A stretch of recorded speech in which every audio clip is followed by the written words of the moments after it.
అందరికీ నా నమస్తులండి.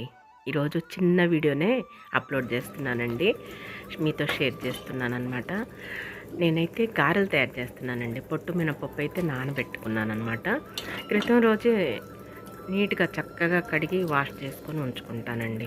ముందు అసలు మినపప్పు రాగానే ఏమన్నా రాళ్ళు అలాగే సన్న మట్టి గడ్డలు ఏమన్నా ఉన్నాయో ముందు ఏరు పెట్టేసుకుంటానండి. చక్కగా ఏరు పెట్టేసుకొని డబ్బా పోసుకుంటాను.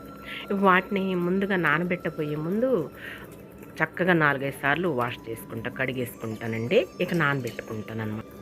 ఇక ఉదయాన్నే ఆ వాటర్ అనేది వేస్ట్ కాకుండా ఆ వాటర్ తోటే జాగ్రత్తగా అంతే పొట్టుతో సహా మొత్తం కూడా పైకి దేవేసేసుకొని మిక్సీ పట్టేసుకుంటానండి. ఈ గ్రైండర్ కానీ మిక్సీ కానీ చేసుకుంటాను అనమాట. ఉల్లిపాయలు, పచ్చిమిరపకాయలు, అలాగే కరివేపాకు, కొంచెం జీలకర్ర, సాల్ట్ తగ్గు వరకు ఈ విధంగా కలిపి వేసుకుంటున్నాను. ఇక తెల్లే నూనెలో వేడి వేడి నూనెలో ఈ విధంగా ఒక కవర్ తీసుకుంటానండి. కవర్ నాకు కంఫర్టబుల్గా ఉంటుంది, అందుకని కవర్ తోటి ఈ విధంగా గారెలు తయారు చేసేసుకొని మధ్యలో హోల్ పెట్టేసుకొని వేసుకుంటానమాట. నేనైతే ఇలా తయారు చేసుకుంటానండి. ఇక మీతో చిన్న వీడియోనే షేర్ చేస్తున్నాను అనమాట. మినపగారెలే నేను ఇలా తయారు చేసుకుంటానండి. వర్షాకాలం స్టార్ట్ అయింది కదండి, కొంచెం అనీజీగాను కొంచెం బాగలేదండి నాకు. అందుకోసం చెప్పేసి నేను కనిపించకుండా గారెలు అయితే తయారు చేస్తున్నానమాట. నైటీ వేసుకున్నానండి, అందుకోసం చెప్పేసి చేతుల వరకే కనిపించేలా వీడియో తీసుకుని మీతో షేర్ చేస్తున్నాను అనమాట. ఇక మేము చిన్నపిల్లప్పుడు ప్రతి ఆదివారం అమ్మమ్మ ఎప్పుడూ మా దగ్గరే ఉండేదండి. ఎక్కువ కాలం మా దగ్గరే ఉండేదన్నమాట. ఇక అమ్మకి నొప్పి లేకుండా, అమ్మకి బాధ లేకుండా ఆ తెల్లారిపాటికే గారెల పిండి రుబ్బి అమ్మ చేతికి ఇచ్చేది. అమ్మ చక్కగా గారెలు వేసేదనమాట. నాన్నగారు ఆదివారం రోజు ఇంట్లోనే ఉంటారు కదా, ఇక మేము కూడా ఇంట్లోనే ఉంటాం కదా, ఆ రోజంతా చక్కగా ఎంజాయ్ చేస్తాం అనమాట. స్టీలు బేషన్, పెద్ద బేషన్ ఉన్నదండి మాకు. ఆ బేషన్ నిండా తెల్లారిపాటికే రెడీ చేసేవాళ్ళు. 7కి 7:30 కల్లా రెడీ చేసేవాళ్ళు చక్కగా కొబ్బరి చట్నీతోటి అమ్మ. ఇక ఆ రోజంతా ఇక తినుకుంటూ అటు తిరుగుతూ ఇటు తిరుగుతూ తినుకుంటూ ఉండేవాళ్ళం. పూర్ణాలు కానీ, గారెలు కానీ, చింతపండు పులిహార కానీ, పాల తాలికలు కానీ ఆ విధంగా తయారు చేసేవాళ్ళు అనమాట.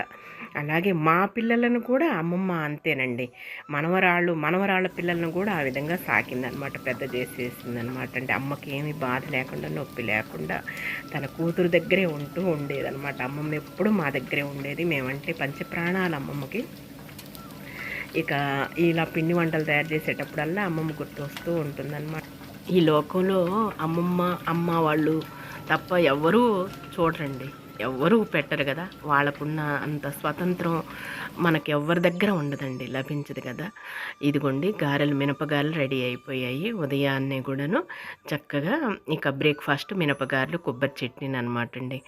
ఇక వీడియో అనేది ఇంతేనండి, చిన్న వీడియోనే మీతో షేర్ చేస్తున్నాను. కొంచెం ఆరోగ్యం బాగాలేదండి, అందుకోసం చెప్పేసి బంధువులు వస్తున్నారు, అందుకని మినపగారెలు అయితే రెడీ చేశానమాట అండి ఉదయాన్నే బ్రేక్ఫాస్ట్కి.